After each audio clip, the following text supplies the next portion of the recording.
السلام علیکم ورحمۃ اللہ وبرکاتہ۔ بسم اللہ والصلاۃ والسلام علی رسول اللہ الحمدللہ رب العالمین۔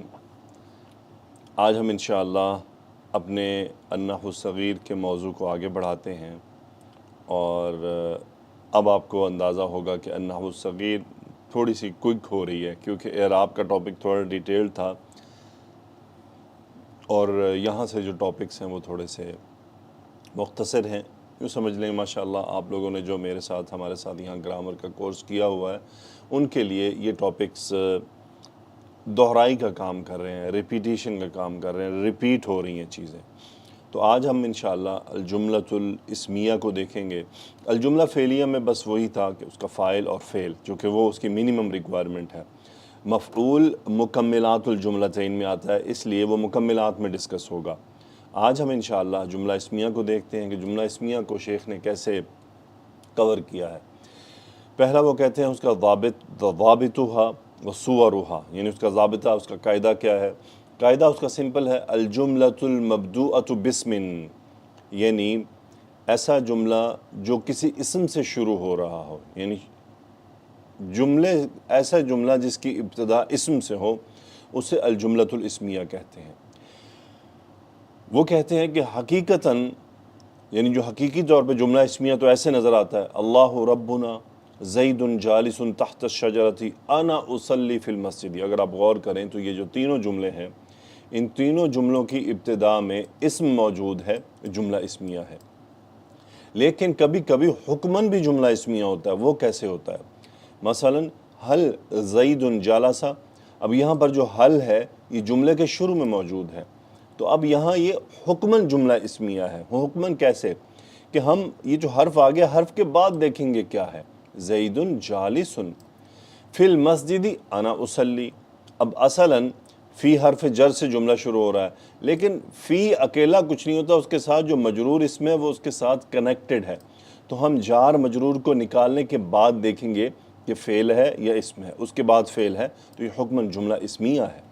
تحت الشجرۃ زید جالس، اب یہاں پر دیکھیں تحت کیا ہے، ظرف ہے، اور شجرہ مضاف الیہ ہے، مرکب اضافی ہے، اور جو تحت ہے یہ مبتدا بننے کی صلاحیت نہیں رکھتا، جو کہ شبہ جملہ کہلاتا ہے، اس لیے ہم اس کے بعد دیکھیں گے کیا ہے، اس کے بعد ہے زید جالس، تو یہ جملہ اسمیہ حکماً ہے۔ پھر کہتے ہیں اس کی صورتیں کتنی ہیں؟ اس کی صورتیں دو ہیں عربک لینگویج میں۔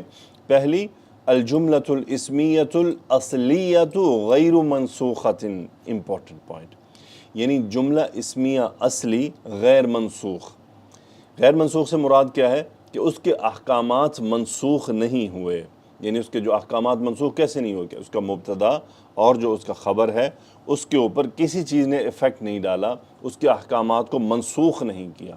الجملۃ الاسمیۃ الاصلیۃ غیر منسوخۃ، منسوخ کیسے ہوتے ہیں وہ بھی ہم سیکھتے ہیں۔ اور دوسرا جملہ اسمیہ کیسا ہوتا ہے؟ الجملۃ الاسمیۃ المنسوخۃ، یعنی جملہ اسمیہ لیکن منسوخ ہوتا، جملہ اسمیہ ہی ہے لیکن منسوخ ہوتا ہے کہ اس کے احکامات جو مبتدا اور خبر ہیں ان کو نسخ کیا گیا ہوتا ہے۔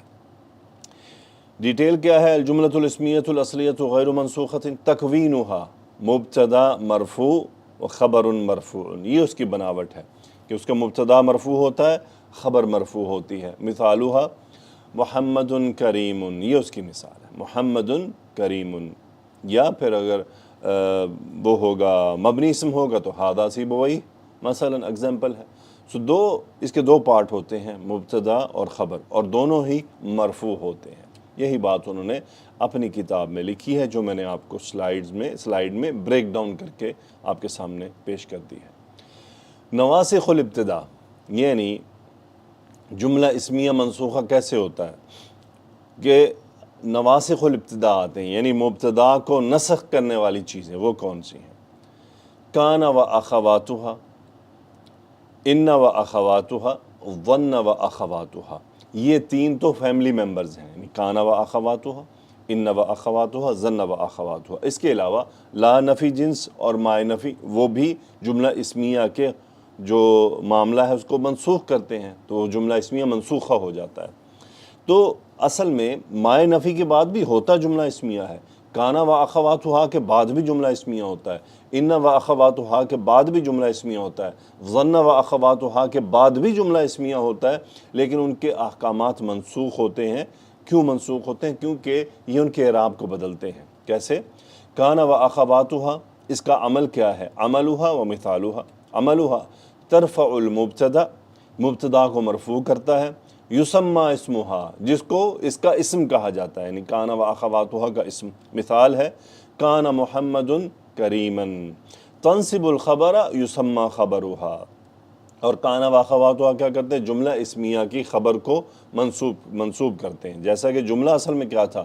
محمد کریم، کان و اخواتہا داخل ہوں گے، محمد مرفوع کر دیں گے اور کریم کو منصوب کر دیں گے اور اس کو اپنے ساتھ جوڑ لیں گے، یعنی اسم کانا اور خبر کانا۔ تو اس صورت میں یہ جو محمد کریم تھا، یہ محمد کریمن جملہ اسمیہ منسوخہ کہلایا۔ ان و اخواتہا، عمل کیا ہے؟ تنصب المبتدا و ترفع الخبر، یعنی مبتدا کو منصوب کرتا ہے اور خبر کو مرفوع کرتا ہے، اور اس مبتدا کو اپنا اسم اور خبر کو اپنی خبر کہلاتا ہے۔ تو یہ کانا و اخواتہا کے ریورس ہے۔ فرق کیا ہے؟ کانا و اخواتہا تمام کے تمام افعال ہیں، اور ظن و اخواتہا تمام کے تمام افعال ہیں، لیکن ان و اخواتہا تمام کے تمام حروف ہیں۔ یہ فرق ہے دونوں کے اندر۔ ظن و اخواتہا عملہا و مثالہا، تنصب المبتدا یسمى مفعول به اول، اور تنصب الخبر یسمى به مفعول به ثانی۔ یعنی ظن و اخواتہا جب جملہ اسمیہ پر داخل ہوتے ہیں تو پہلے پورشن کو مفعول اول اور دوسرے پورشن کو مفعول ثانی بنا لیتے ہیں۔ ظن محمدا کریما، اصل میں جملہ تھا محمد کریم، تو ظن و اخواتہا داخل ہوں گے، پہلے حصے کو اپنا مفعول اول اور دوسرے حصے کو مفعول ثانی بنا لیں گے۔ تو یہی بات انہوں نے اپنی کتاب میں اسی طرح بریک ڈاؤن کر کے لکھی ہے، جس کو میں نے آپ کو سٹیپ بائی سٹیپ سلائیڈ کی صورت میں ایڈجسٹ کر کے دکھا دیا ہے۔ المبتدا والخبر، تعریفہما، تعریف کیا ہے دونوں کی؟ المبتدا الاسم الذي لم يسبق بعامل لفظی، یعنی ایسا اسم جس سے پہلے کوئی بھی لفظی عامل موجود نہ ہو، یعنی عامل نہ ہو۔ اب عامل کیا ہوتا ہے؟ جیسے یہ ان و اخواتہا، یہ تمام عامل ہیں، کان و اخواتہا یہ تمام عامل ہیں، ظن و اخواتہا یہ تمام عامل ہیں، فعل عامل ہے۔ یعنی اب اگر کوئی اسم موجود ہے، اس سے پہلے کوئی ایسی چیز موجود ہے جو غیر عامل ہے، اس صورت میں پھر وہ مبتدا کہلائے گا۔ یہ فرق کیا ہے؟ جیسے حل زید، اب ایگزامپل دے رہا ہوں نا آپ کو میں، اگر کہ حل زید جالس، اب کیا ہے یہ؟ زید مبتدا ہے، کیا ہے؟ مبتدا ہے۔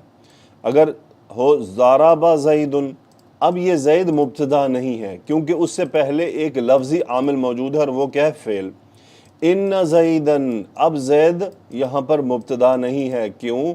کیونکہ زید سے پہلے ایک لفظی عامل موجود ہے۔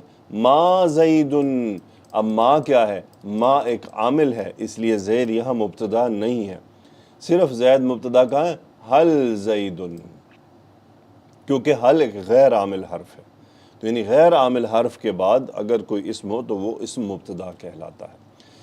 الخبر الذی اخبر به عن المبتدا، یعنی یہ ایسا اسم ہوتا ہے جس کے ذریعے مبتدا کے بارے میں کوئی معلومات دی جاتی ہیں۔ لازمی ہوگا اگر مبتدا ہے تو پھر خبر تلاش کرنی ہے، خبر بھی موجود ہوگی۔ خبر کی 3 قسمیں ہوتی ہیں جو بھی ہم دیکھتے ہیں۔ حکم الاعرابی، یعنی مبتدا اور خبر کا اعرابی حکم کیا ہے؟ ان کان معربین، یعنی اگر معرب ہیں تو پھر ہوں گے مرفوعان، دونوں مرفوع ہوں گے اور ان کو براہ راست مرفوع کہا جائے گا۔ مثلا العلم نافع، العلم مبتدا مرفوع وعلامت رفعہ ضمہ، نافع خبر مرفوع وعلامت رفعہ ضمہ۔ ان کان مبنیین، اگر مبنی ہوں گے تو پھر کیا کہیں گے ہم؟ فی محل رفع، مثلا ھذا سیبویہ، ھذا مبتدا فی محل رفع مبنی علی السکون، سیبویہ خبر فی محل رفع مبنی علی الکسر۔ یہی بات انہوں نے اپنی کتاب میں لکھی ہے کہ باب المبتدا والخبر، المبتدا هو الاسم الذي لم يسبق بعامل لفظی، الخبر هو الذي اخبر به عن المبتدا، فإن كانا معربین، سوری یہ کانا، کانا چونکہ واحد کے لیے ہاں کانا ہونا چاہیے تھا یہاں، سوری، کانا، ان کانا، کیوں؟ کیونکہ ہم دونوں کی بات کر رہے ہیں، ان کانا معربینی، اور یہاں پر خبر بھی معربینی ہے کانا کی، تو یہ کانا ہونا چاہیے تھا، ان کانا معربینی، ان کانا مبنیین، سو ان کانا معربینی فہما مرفوعانی العلم نافع و ان کانا مبنیین فہما فی محل رفع نحو ھذا سیبویہ۔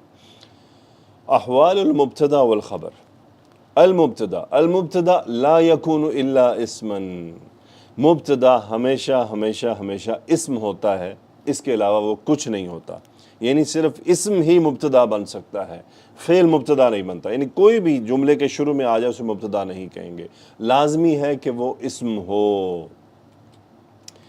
الخبر، خبر تین طرح کی ہوتی ہے، اسم مفرد یعنی العلم نافع، شبہ جملہ القمر فی السماء، جملتن یعنی جملہ بھی خبر بن سکتا ہے، القمر ینیر السماء، اب یہاں پہ ینیر السماء فعل، جملہ فعلیہ خبر کے طور پہ استعمال ہو رہا ہے، القمر نورہ جمیل یہاں پر جملہ اسمیہ القمر کی خبر کے طور پر استعمال ہوا ہے۔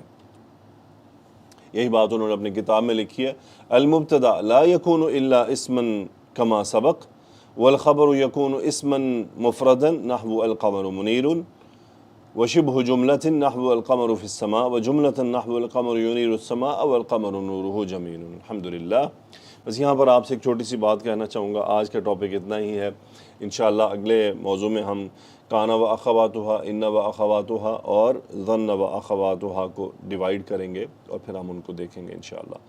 سو اب تک جو آپ نے یہ لیکچرز میں دیکھا ہے، کوشش کریں کہ اس کو کتاب میں ضرور پڑھیں، اور کتاب میں جو الفاظ آپ کو مشکل لگیں ان کے میننگز لکھیں، اور اگر کوئی پوائنٹ ایسا آپ کو محسوس ہو رہا ہے کہ میں ایکسٹرا بتا رہا ہوں جو کتاب میں نہیں لکھا ہوا، وضاحت کے لیے بیان کر رہا ہوں، وہ وہاں پر آپ اسی کتاب کے اندر اپنا نوٹ ڈال دیجئے۔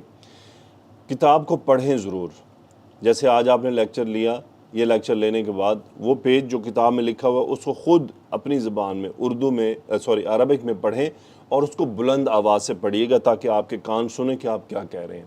اس طرح آپ کا ایک ریلیشن ڈیولپ ہوگا۔